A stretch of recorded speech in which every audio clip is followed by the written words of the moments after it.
Hello everyone, this is Madeline from KnittingHouseSquare, and today I have another knitting tutorial for you. So in this video, I'm going to be showing you how to make this two-color brioche ear warmer. So you can call it an ear warmer or a headband, whichever one you prefer. I made sure to make this completely customizable, that way you can make it as wide or as narrow as you'd like. So I actually designed this one to match perfectly with my two-color brioche mittens. So this is a previous YouTube tutorial that I've put out, so I'll be sure to link that video up above in this corner. And what I love about this smaller project is that it is a little bit more beginner friendly. So this is knit completely flat, then we just seam up, which I'll show you in a second. And it's also a great project if you have any little bits of yarn laying around. So it really doesn't take very much yarn to knit a full one of these. So in this example, they're completely reversible here, right? So on one side, I have kind of like the speckled purple. On the other side, the solid purple is the more dominant color. On this one, I alternated with blue. So again, completely reversible. So the different steps I'm going to be showing you in this tutorial is first, we're going to cast on, and you can use any cast on method you'd like for this tutorial. Then I'm going to show you how to set up the brioche. So introduce brioche into your work. Then we're going to work the brioche repeat over and over again until we end up with essentially a long strip of fabric. We're going to cast off each one of our stitches, and then we're going to seam the two sides together. Once that's all complete, we're going to come back and we're going to knit a little tiny loop to go around the headband. So this just adds a cute little like scrunch of the fabric, just to add another fun detail. So this one is just regular stockinette, knit flat, where we knit and purl alternating rows. Again, we cast off and seam. So I'm going to be taking you through each one of those steps along the way. Down in the description box, you're also going to find the full written version of the pattern, which is linked to on my website, and each one of the video breakpoints. They should also appear as chapters at the bottom of the video. That way you can fast forward or rewind to any specific part of the video you need to see. I hope you enjoy, and let's get started.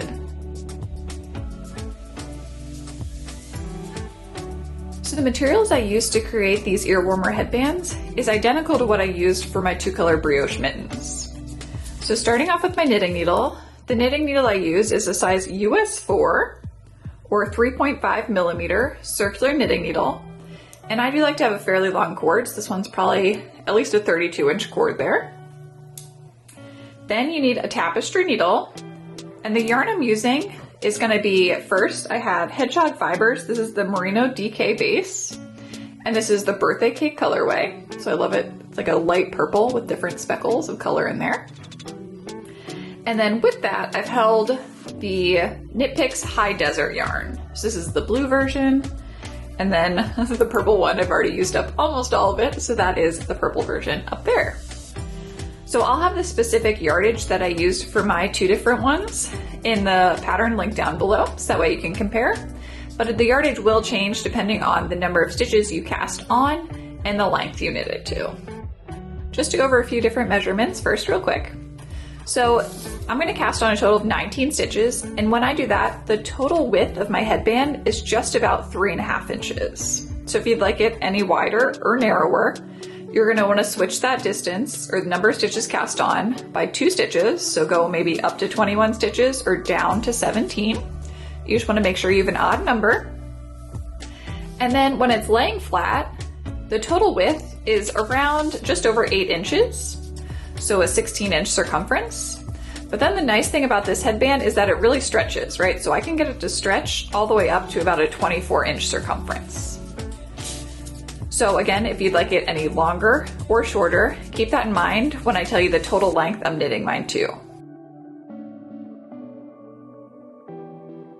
So the last thing I want to mention before we cast on is the two different colorways and how they're going to be referred to in the pattern. So starting off with colorway A, which I call the main colorway. So this is going to be my dark purple here. So this is actually the colorway that I start and end each row with. So I start with the dark purple, then it goes into this kind of like light purple popcorny color, and then I end with the dark purple colorway. This is also going to be the colorway that I knit my loop in the center with. Now the second colorway, colorway B here, is going to be the background colorway. So it's going to be this one that isn't on the two edges, it's only on the inside of my work. So depending on which side you choose to do the outside of your headband, you can either have this one, where colorway B is the main colorway, Or if you flip it to the other side, we'd have colorway A as the main colorway. So it's completely up to you. Just when you're looking at the front of your work, the colorway that's going to be on the outer two edges is your colorway A. The other colorway is only in the center of your work. It'll become more apparent once we cast on and begin working. So to begin, I'm going to cast on a total of 19 stitches using my colorway A color. And you can use any cast on method you'd like. So the long tail cast on method is my preferred method, so that's going to be the one I go with.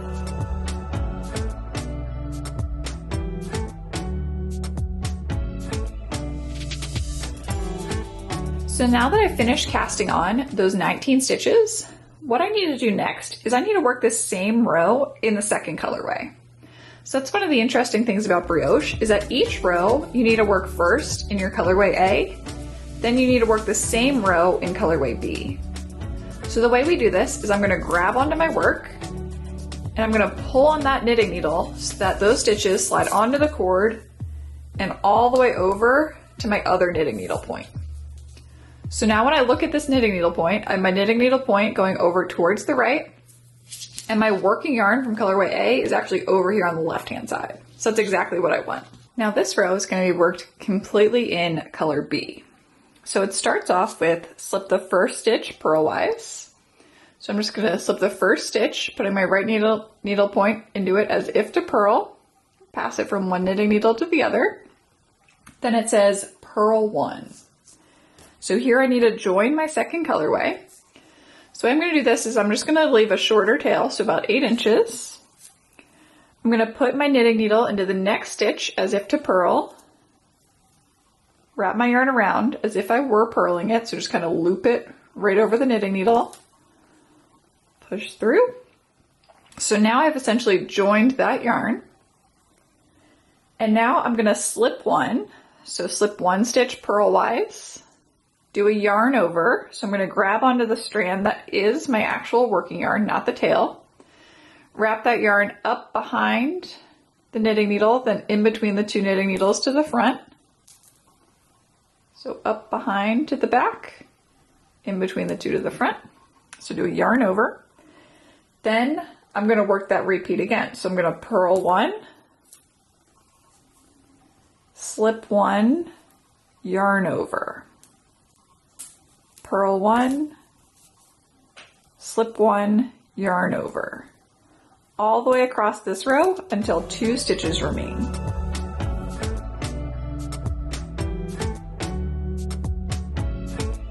Now if there's 2 stitches remaining, I'm going to purl 1, and then I'm just going to leave my working yarn for color B just right where it is, and I'm going to slip the final stitch purlwise. So now I've worked that first row in each colorway. So now I can turn my work. When I turn my work, my knitting needle point is going to be going over towards the right, and I have both sets of my working yarn coming out over here on the right hand side. So first I'm going to work this row in color A, then I'm going to work it in color B. So in color A, first I'm going to purl the first stitch. Then I have a repeat of slip 1. So I'm going to slip 1 stitch purlwise, yarn over, then what's called a brioche purl. So a brioche purl is where I'm going to purl the stitch and the yarn over together. So I'm going to put my knitting needle into both of those 2 loops, wrap my yarn around, push through.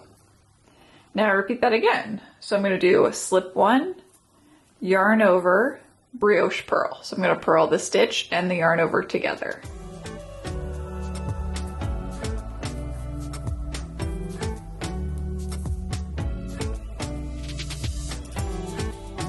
Keep on repeating it all the way across until 2 stitches remain.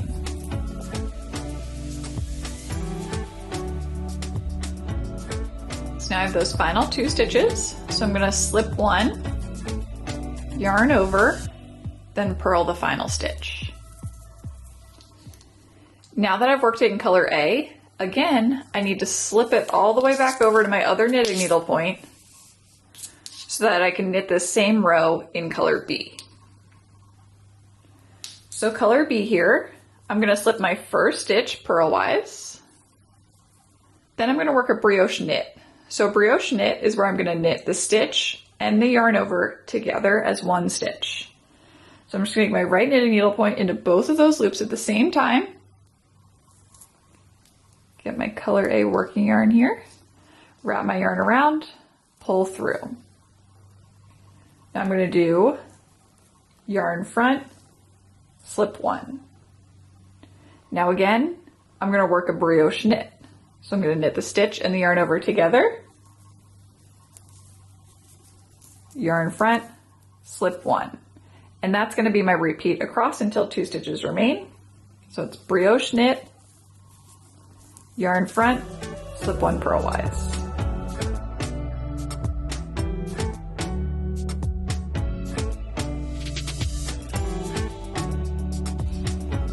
Now when the 2 stitches remain, or really it's going to appear as 3 stitches because we also have the yarn over in here. So here I'm going to brioche knit the stitch and the yarn over together. Then I'm going to leave that working yarn right where it is, and I'm just going to slip that final stitch purlwise. I'm just going to tighten that up with my 2 tails too. So that was my repeat row 1. So I worked that row first in colorway A, then in colorway B. So now I can turn my work, and I need to work repeat row 2. So again, repeat row 2 is going to start with colorway A. So here I'm going to knit the first stitch. Then I'm going to bring my yarn to the front, slip one, brioche knit. So my repeat's going to be yarn front, slip one, brioche knit. And then again, yarn front, slip one, brioche knit. And I'm going to repeat this all the way across until 2 stitches remain.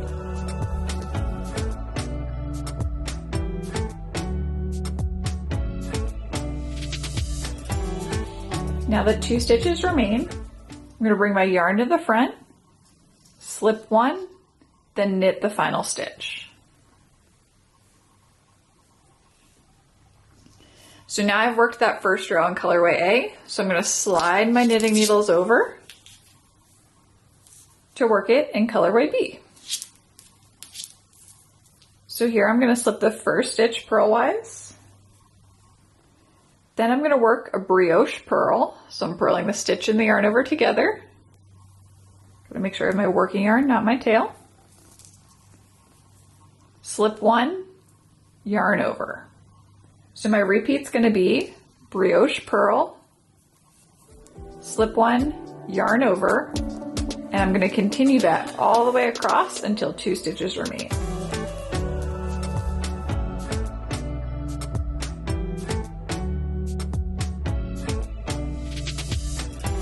Now that 2 stitches remain, and again here it's going to appear as 3 stitches because we have that extra yarn over, I'm going to brioche purl, then I'm going to leave that working yarn exactly where it is and just slip the final stitch. Now I can turn my work, and I'm going to go back to that first row of the repeat. So I'm going to work row 1 in color A, row 1 in color B. Turn my work, row 2 in color A, row 2 in color B. And I'm going to continue repeating those 2 repeat rows, or those 4 rows total, over and over again until my work measures just over 16 inches. So again, I'm going to go from the bottom of my work to the bottom of my knitting needle. So I'll come back and show you the next step once I'm there. So now I've continued repeating that pattern over and over again until my total length was just over 16 inches. And here I'm ready to cast off. So when I cast off, I want to make sure I'm on the side of my work where the first stitch is a knit stitch, and I have kind of like my main colorway, or the colorway that is the edge stitches, as the front colorway of my work. So if I were still on this other side over here, where my first stitch is and my last stitch is a purl stitch, I just want to work in both colorways across this row so that I end up on this side. So now once I'm over here, what I'm going to do is I'm going to cast off each one of these stitches. And I'm going to be doing this with my main colorway, so the colorway of my edge stitches. So the cast-off method I'm going to be using is really similar to what you typically see with knitting projects. We're just going to be incorporating each one of these knits and yarn overs together as one stitch. So let me show you what I mean. So first we just have a single stitch, so I'm just going to knit that first stitch. Then again, I just have a single loop there, so I'm going to knit that stitch. Now, on my right knitting needle, I'm going to take the previous stitch, use my left knitting needle to pick it up, then I'm going to pass it up, over, and off. So we just cast off our first stitch. Now, I want to take my next stitch on my left knitting needle here, so this one is a stitch and a yarn over at the same time. I'm going to knit them together. Now I'm going to take my previous stitch, use my left knitting needle to slide that one up, over, and off that second stitch. Now next up, just have a single stitch again. Knit that one, slide the previous stitch up, over, and off. Here I have a double stitch, so I have the knit stitch and the yarn over. Work them together, slide the previous stitch up, over, and off. So I'm just going to keep on alternating between knitting that single stitch, which appears as a purl stitch in my opposite colorway, casting off the previous stitch, then working a knit two together essentially with the knit stitch and the bar, all the way across this edge until I've cast off all of the stitches.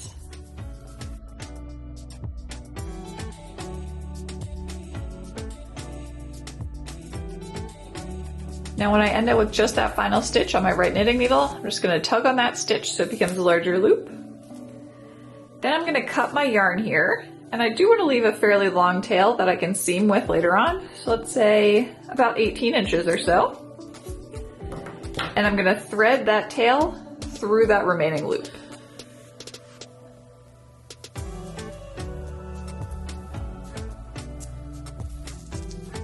Now I also need to cut my tail for my other colorway. So here I don't need quite as long, so I'm probably just going to leave about 8 inches to weave in.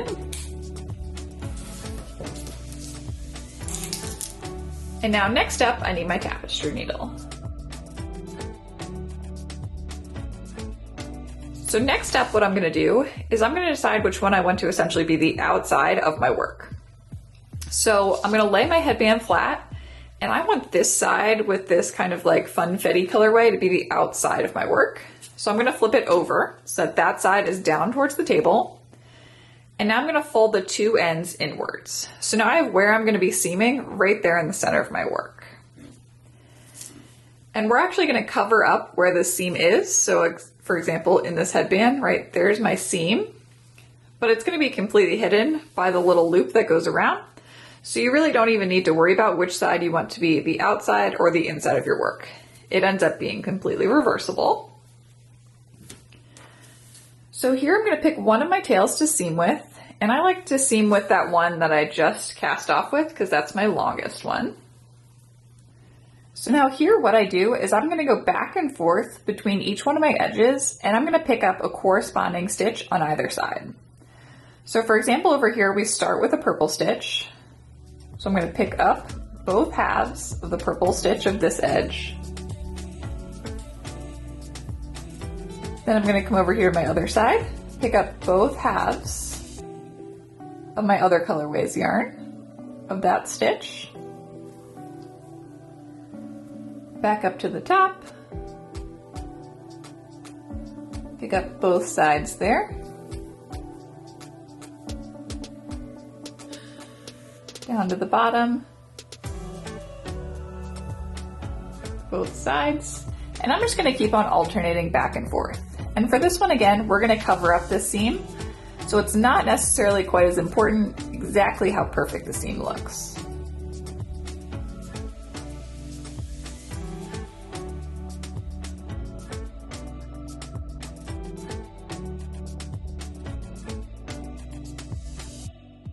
Now that I've completed seaming across that edge, I'm just going to turn my work to the inside. And now I just need to weave in each one of these ends. So it becomes pretty nice, right? Because we have this nice seam that we can weave directly into. So the way I'm going to do this is I'm just going to pick a location. So this one is the one I was just seaming with anyway. And now I'm just going to weave this tail back and forth through this seam.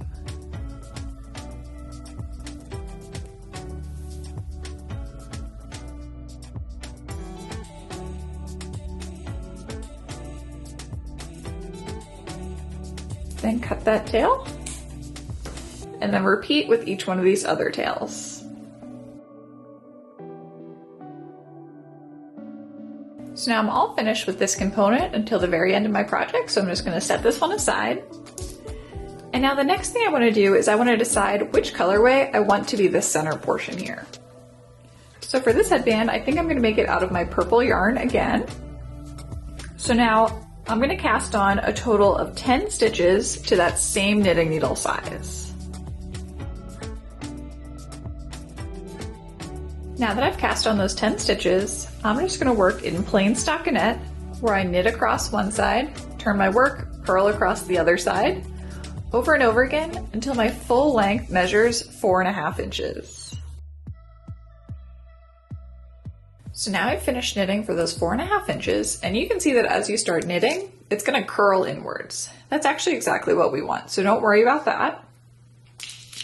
And you can test it out too to see if you'd like it any longer or shorter, right? So I take wherever my seam is, and I just fold it around, kind of bunch it up at the same time too, and see where the two seams are going to end up, right? So if you wanted it any longer or any shorter, this is a great time to do that now. So I like the 4.5 inches length, so I'm just going to go across this top edge and cast off each one of these stitches. So I'm going to knit the first stitch, knit the second stitch, now pass the previous stitch, up, over, and off, and do that all the way across. Knit one more, pass the previous stitch, up, over, and off, all the way across this edge. Now again, I'm going to cut my tail. Here we don't need very long, so probably just about 12 inches is how much I have. Thread that tail through the remaining stitch. And now we need to seam it on to the headband. So we're actually going to seam it while it's in place. So how I'm going to do it is I'm going to take it with kind of like the purl bumps facing up, put the purl bumps right into the inside of the headband, then fold those two edges together. And it doesn't necessarily matter what the headband looks like right now because we can clean it up later on. So now I'm going to thread my tapestry needle with one of these tails. And just like we did on the brioche portion, I'm just going to go back and forth, picking up one stitch on either side. So you want to make sure you go one in from the cast on edge as well, or else you're going to be able to see the cast on edge. So rather than picking up that edge right there, I kind of fold that down a bit and then go one stitch in.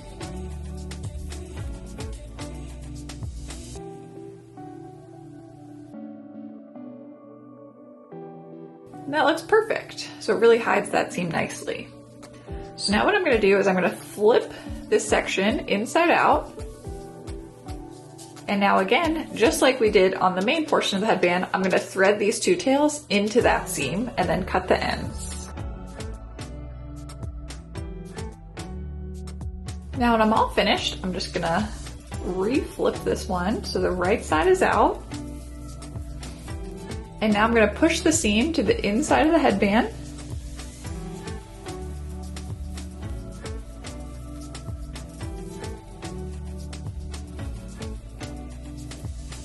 Scrunch up the headband exactly how I'd like it. And there is my finished ear warmer headband. So there's it in the purple colorway, and then I've also made another one with a blue colorway. And again, what's nice about this project is it's fully adjustable, right? If you want it a little bit longer, just knit a little bit more brioche. If you want this to be tightened a little bit more, just knit a smaller loop. But it's all completely customizable. If you want it wider, just cast on more stitches. So it's a really fun project that you can make really customized to however you'd like it. I hope you enjoyed this video. If you have any comments or questions, please feel free to leave them down below. And if you're new to my channel, don't forget to hit that red subscribe button. That way you stay up to date on all my future videos. I'll see you next time.